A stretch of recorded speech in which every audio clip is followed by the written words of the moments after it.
Bom dia! Para quem gosta de chuva, um barulhinho para dormir.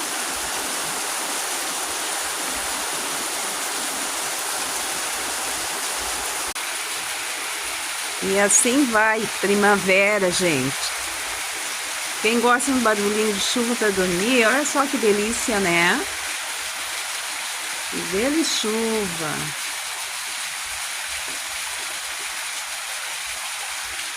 Deixe seu like, se inscreva no meu canal, venha fazer parte da família Beth Flores. E aqui no norte de Portugal tá assim o tempo, muita chuva, 4 dias. Olha só como desce água.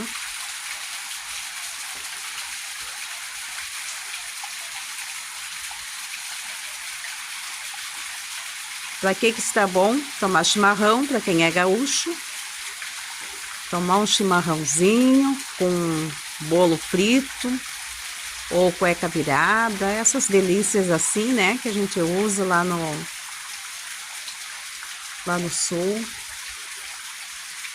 Gente, para quem não sabe, isso aqui são garagens, ó. Garagens, como é que a gente diz? É despensa, né? Aí no sul do Brasil dizem despensa, para guardar coisas, ó. E é ali um paiol, ó. E guarda área.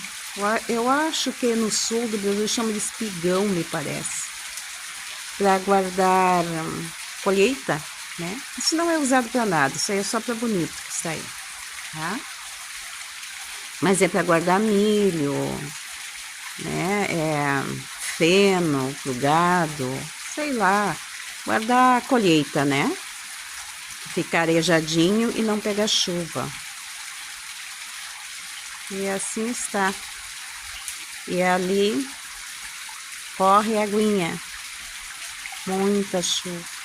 E é primavera, gente. O tempo tá todo descontrolado. Mas é o ser humano, né?